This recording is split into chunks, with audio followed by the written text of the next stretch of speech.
Hello everyone and welcome to my channel The Ultimate Book Maniacs, the one stop for book and TV series reviews. Some of you asked me some questions regarding season 6 and 7. I will answer them in 3 parts because there are too many questions and I'll try to answer all of them.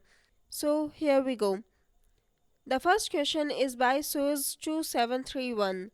She asked, "What do you think about Sam? Did you see the gold chandelier at the library? It's the same that appears during the opening titles. Therefore, it must be something very important. If you look at the rings surrounding the orb in the opening titles, you'll find that it tells the story of Aegon the Conqueror's conquest.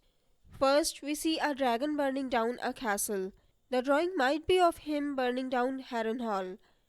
Then we see 5 human-looking shapes behind the dragon, which means 5 kingdoms bent the knee in front of the Targaryens, except Jon. The Targaryens had to form an alliance by marriage with Jon.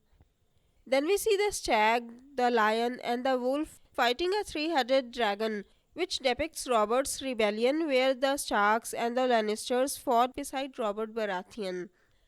Then we see a halo around the stag, and the lion, bear, swan, etc. are bowing before the stag, which depicts Robert being crowned as the king. It just shows the history and knowledge of Westeros. You can get any information you want here.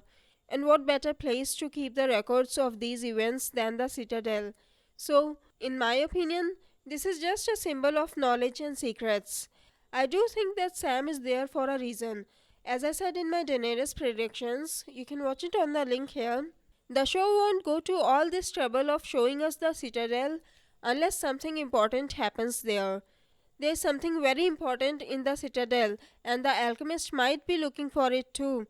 I explained who the alchemist is in my season 7 casting news video. What if Sam finds it first? What do you think it is? It's also possible Sam might find the records of the prophecies of Azor Ahai or the prince that was promised. The second question is by Mark G, who said, "Clearly Cersei's days are numbered and she has no allies. Before her demise, do you think Euron Greyjoy will marry Cersei to form a small axis of evil?" I definitely think that Cersei might join forces with Euron, because right now, between Cersei and Daenerys, Cersei doesn't have a chance of winning. Hopefully in season 7, Euron will be more scary like the book Euron, and I really hope that Euron has the dragon binder. Cersei definitely needs to make an alliance with him, but will it be an alliance by marriage? I doubt it, because marrying someone will be sharing her power, or more likely giving it up completely. Right now, power is all she has left. So I definitely believe that she will make an alliance with Euron, but not by marriage. I already posted my predictions of Cersei a couple of months ago. You can watch it on the link here. The third question is by the Joker, who said, "I read people commenting about the crypts, that the key to Jon's legitimacy is hidden in the crypts with Lyanna. Maybe that's the reason Jon saw the crypts in his dreams.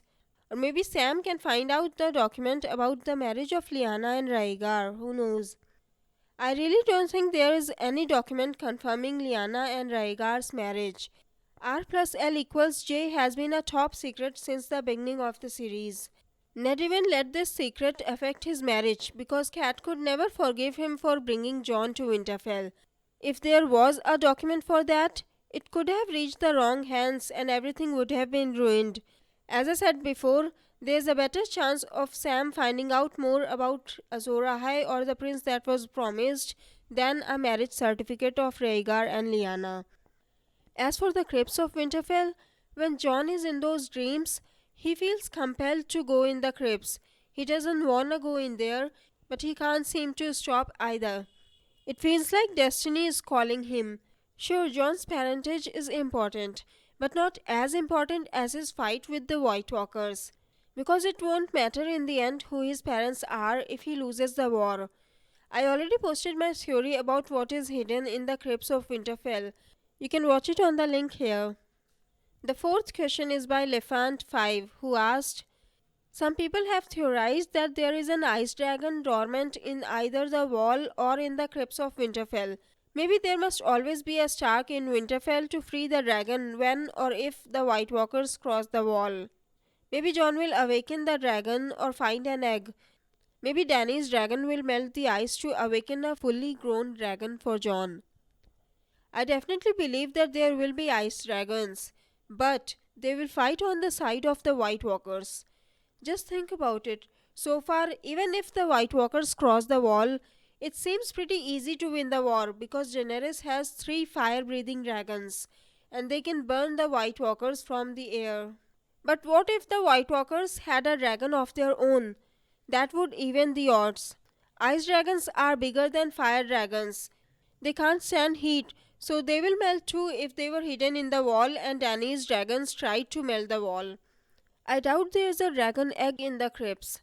I have a feeling that Bran the Builder hid something when he built Winterfell.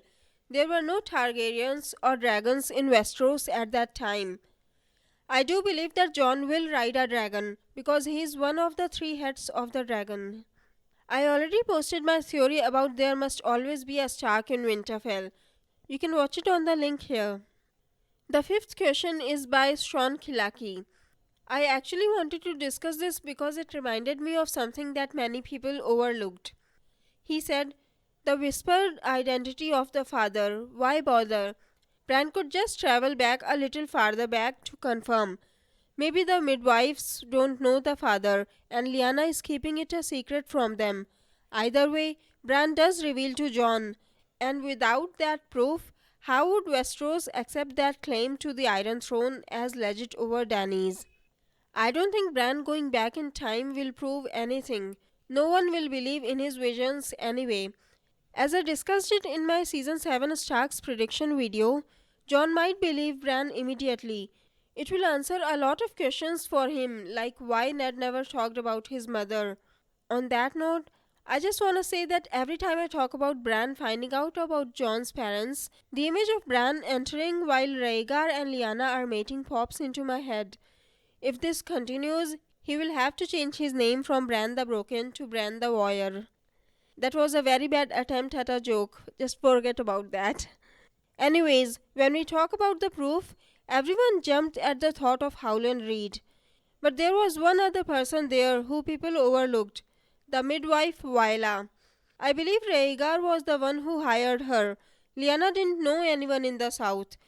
And Lyanna couldn't have kept the father's identity secret anyways, because everyone knew who the Tower of Joy belonged to. In season 1, when Robert and Ned went hunting, Robert asks the name of the bastard's mother, and Ned says Wyla. If Ned was going to let people believe that Wyla was Jon's mother, he definitely would have set his story straight with her, just in case someone went looking for answers. We saw Ned put Arthur Dayne's sword Jon in the season finale. Ned took Jon and Wyla to Starfall after Lyanna's death under the pretense of returning the sword, and left Wyla there after returning the sword to Ashara Dayne. So now we have 2 people who can confirm R plus L equals J, Howland Reed and Wyla. As for Jon's claim, I guess it depends. If Rhaegar and Lyanna weren't married, then Jon would be a bastard and Daenerys' claim would be stronger. And if they had married and someone was able to prove it, then Jon will have the stronger claim. And I'm already on board on the Jon and Dany ship. I would love to see them marry and rule the Iron Throne together. That is, if it's still in one piece by the time Cersei is done with it. I'll post the season 6 and 7 Q&A part 2 and part 3 videos soon. Until then, if you have your own questions, don't forget to ask them in the comments. If you like this video, please click on the like button below and subscribe to my channel. Have a good day. Bye bye. See you in my next video.